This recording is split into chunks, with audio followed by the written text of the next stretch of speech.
thank the following sponsors. STI, Education for Real Life. Mary Pauline and Sir George Salon. Fat Boys Pizza Pasta. Aquabest, Global Quality Waters and Environmental Solutions Technologies Incorporated. Zagu, Be Refreshed, Feel Zagu. Zenzest, Moose Gear. Ultra Mega Supermarket. Presyong mababa na, mas pinababa pa. Kapag may kasiyahan at handaan, kasama lagi ang Happy Fiesta. Masarap at abot kaya. Happy Fiesta! Do you want flawless white skin? Try KB Glutathione. Sa KB, glowing ka. Frutas Shake Smoothies and Four Seasons. A frutas a day keeps the doctor away. Happy House Donut. Miguelitos Fried Ice Cream.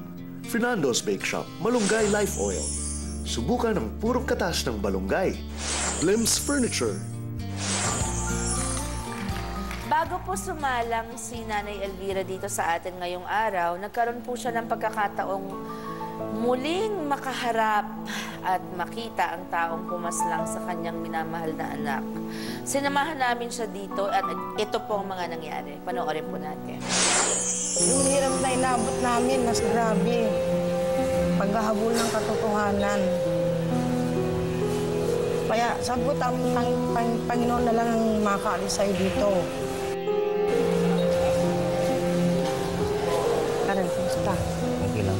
Kung nagsabi ka nung gabi na yun, buhay pa siguro si Marivic. Nagkaroon po ako ng takot na kasi sabi kasi nila sa akin na papatayin nila din ako sa lugar na yun kung hindi ko po sundon yung kanilang ginawa. Ako dun sa dalawa, may alam ka pa. Wala ka nang tatandaan. Tandaan.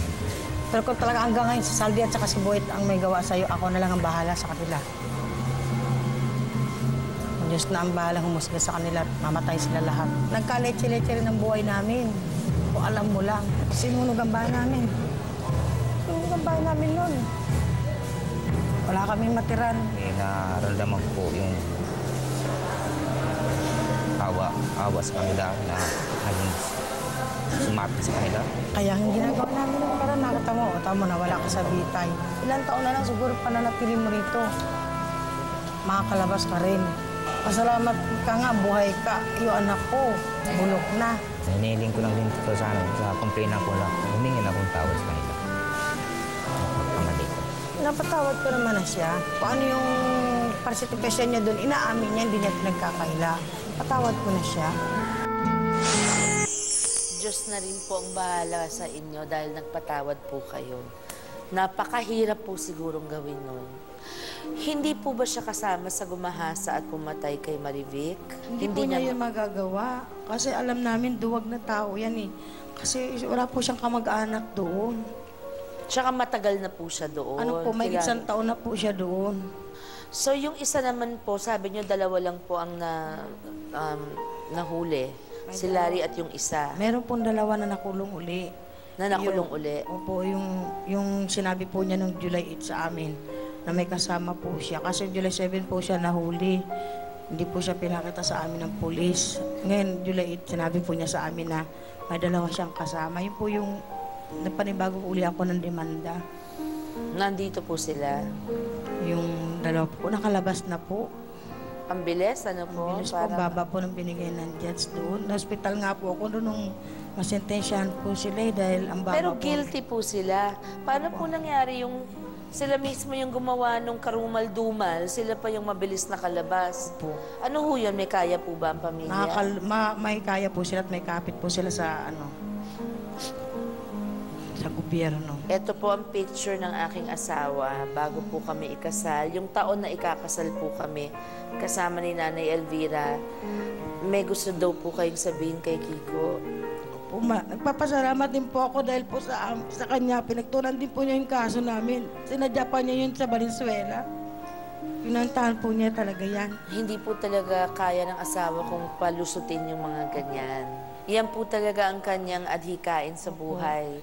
Nanay Elvira, sana po mahanap ninyo at ng inyong pamilya ang katahimikan na ang Diyos lang naman ang makapaglalagay sa puso ninyong mag-ina at sa iba nyo pang anak po, sa inyong asawa. Maraming salamat po, Nay. Maraming salamat sa iyo, Iho. Salamat. Maraming salamat din po. Kami po, we featured itong mga kasong ito na na-solve naman para ipakita na meron din namang nagkakamit ng hustisya. Kahit na napakasakit nang nawalan ka ng minamahal sa buhay, siguro nakakatulong din miski paano ang nakatanggap ka ng hustisya kesa naman sa hindi. Hindi po ba?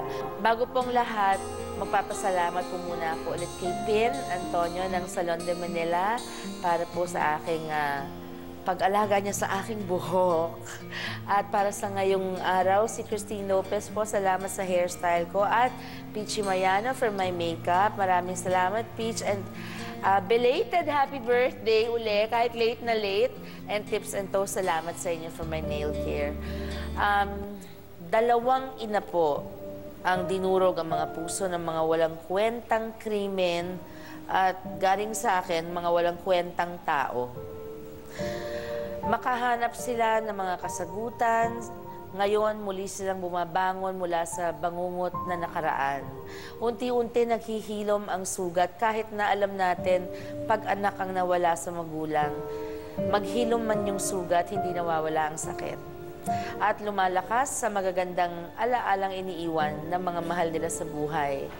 Bilib po ako sa inyo. Arlene, maraming salamat sa iyo. At Nay Elvira, salamat po. Pati sa iyo, iho, pinatunayan yung iba talagang magmahal ang puso ng isang ina. Iba magmahal ang pamilya kung talaga nagmamahalan kayo. Sana po ay walang mangyaring ganito sa ating lahat, sa inyo pong lahat, sa inyong lahat. Sana po lahat kayo, lahat tayo ay protektahan ng Panginoon at ng kanyang mga anghel. At tandaan niyo po, kahit po hindi tayo magkatabi, ako po si Sharon, lagi niyo pong kasama, kapatid. God bless you po.